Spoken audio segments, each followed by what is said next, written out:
Estados Unidos acaba de atacar Irán. No es un titular de clickbait. No es un juego de guerra. Es real y acaba de pasar. Y lo más loco de todo esto es que nadie debería sorprenderse, porque esto lleva décadas cocinándose. Hoy te voy a contar exactamente por qué pasó, qué se sabe del ataque y sobre todo, qué viene después. Quédate, porque esto va a cambiar el mapa de Oriente Medio para siempre.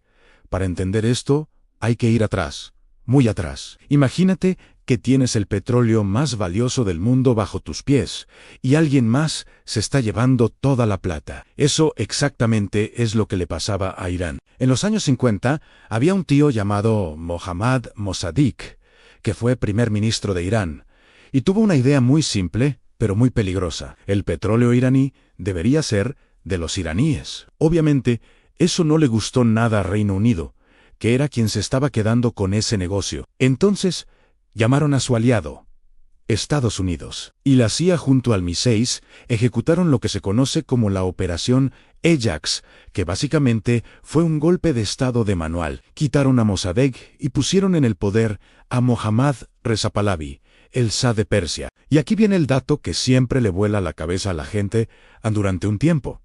Irán, Israel y Estados Unidos eran aliados.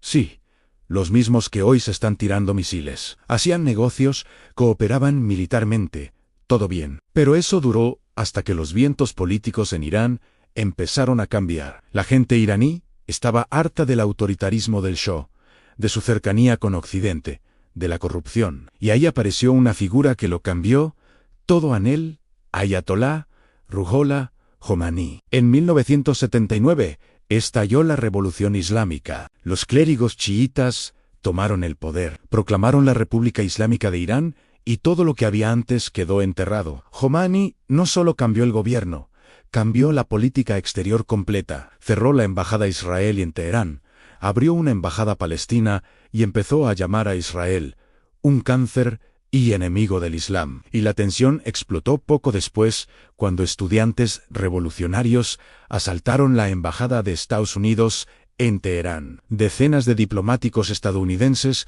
fueron retenidos como rehenes durante 44 días. Imagínate eso, Estados Unidos, la superpotencia del mundo, sin poder liberar a su propia gente. Desde Washington fue una humillación histórica. Desde Teherán, un acto de justicia revolucionaria. Y desde ese momento, la relación entre los dos países quedó completamente rota. En los años 80, Irán e Irak se enfrascaron en una guerra brutal que dejó cientos de miles de muertos. Y Estados Unidos, aunque no estaba oficialmente en el conflicto, apoyó a Irak, apoyó a Saddam Hussein, incluso cuando se supo que usaba armas químicas. Para Irán, eso fue una confirmación en Washington, estaba dispuesto a aliarse con cualquiera con tal de frenarlos. Eso dejó una huella muy profunda. Irán aprendió que no podía confiar en nadie externo y que tenía que construir su propia red de poder en la región. Así nació lo que hoy se conoce como el eje de la resistencia en Irán, financiando y armando milicias en Irak,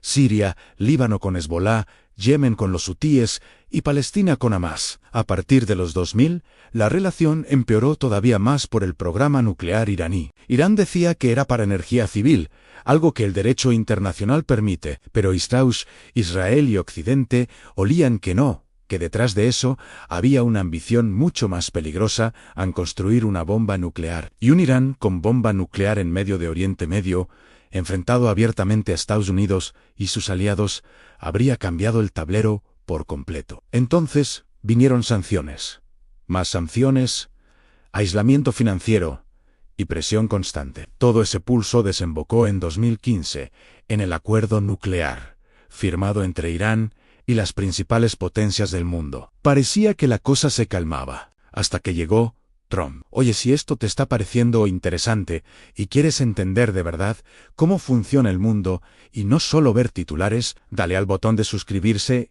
en el Porqué del Mundo, porque esto es exactamente lo que hacemos aquí cada semana. Sigamos en 2018.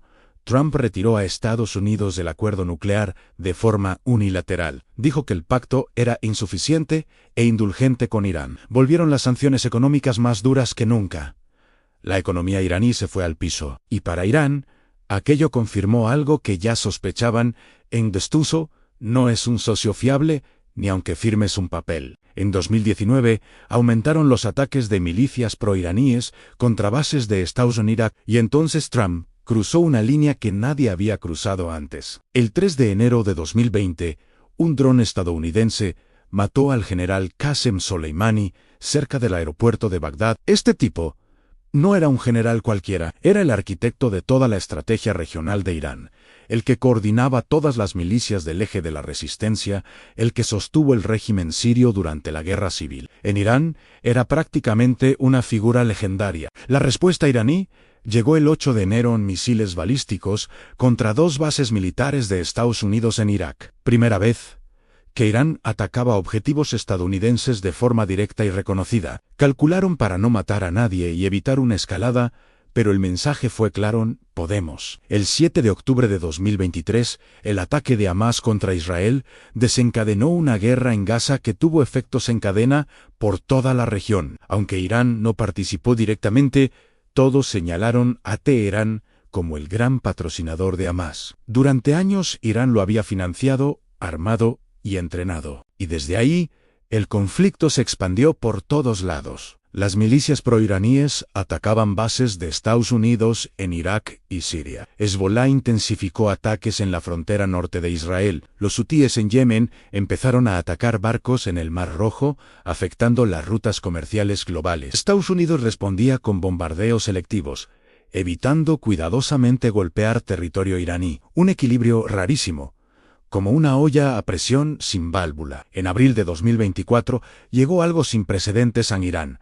Atacó Israel directamente desde su propio territorio. El detonante fue el bombardeo Israel contra el consulado iraní en Damasco, donde murieron altos mandos de la Guardia Revolucionaria. Irán respondió con cientos de drones y misiles contra territorio israelí. La mayoría fue interceptada gracias a las defensas israelíes y al apoyo de Estados Unidos, Reino Unido y aliados regionales.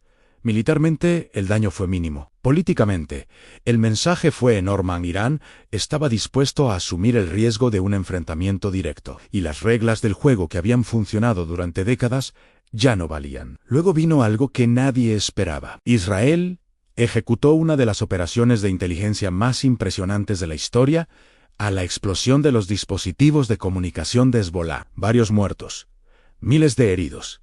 La organización completamente desarticulada en comunicaciones. Después, Israel eliminó a la cúpula de Hezbolá, incluyendo a su histórico líder Hassan Nasrallah, que llevaba dirigiendo la organización desde los años 80. A su vez cayó Bashar al-Assad en Siria, otro gran aliado de Irán. Y para rematar, Irán siguió enriqueciendo uranio hasta quedar muy cerca de tener su bomba nuclear. Ahí fue cuando la cosa se puso seria de verdad. Ello intentó negociar un nuevo acuerdo nuclear con Irán, pero las negociaciones fracasaron. Lo que le pedían a Irán era básicamente quedar indefenso frente a sus enemigos, entregar todo el uranio enriquecido, permitir inspecciones, acabar con el programa de misiles balísticos y dejar de financiar sus aliados en Oriente Medio. Obvio que no iban a aceptar eso. Entonces, Israel atacó objetivos estratégicos en territorio iraní vinculados al programa nuclear, e Irán respondió con oleadas de misiles y drones. Estados Unidos intentó mantenerse en segundo plano,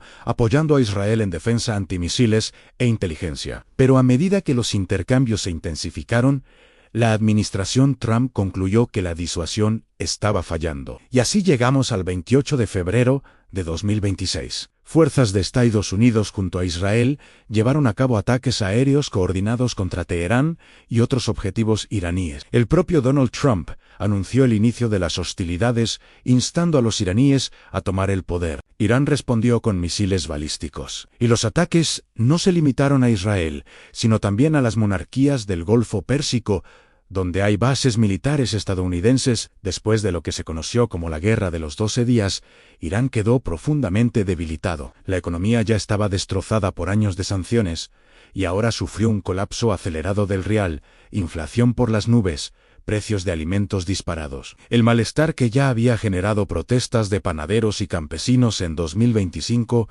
se transformó el 28 de diciembre de ese año en una protesta generalizada. Comerciantes, agricultores, estudiantes y al final todo el mundo saliendo a la calle. Lo que empezó como queja económica se convirtió en una ola contra el sistema político completo. La represión fue brutísima a miles de muertos, detenciones masivas y un apagón casi total de Internet para frenar la coordinación de las protestas. Trump prometió ayudar a los manifestantes, aunque los intereses reales de Estados Unidos e Israel siempre estuvieron más enfocados en el programa nuclear que en la libertad del pueblo iraní. Lo que está pasando ahora mismo en Oriente Medio no es un conflicto más, es el resultado de décadas de decisiones, traiciones, guerras encubiertas y cálculos geopolíticos. Desde la operación Ajax en los 50 hasta los misiles del 28 de febrero de 2026, todo está conectado. Y esto no ha terminado. El futuro de Irán,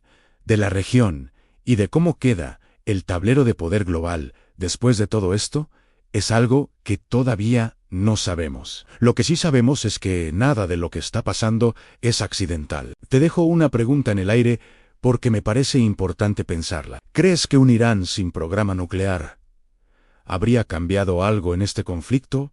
¿O el enfrentamiento era inevitable, sin importar lo que hiciera? Escríbelo abajo en los comentarios de El Porqué del Mundo. En serio, me interesa saber qué piensas tú, porque en este canal, las conversaciones en comentarios siempre están mejor que en cualquier otro lado. Y si quieres el próximo video antes de que explote en redes, ya sabes dónde encontrarlo.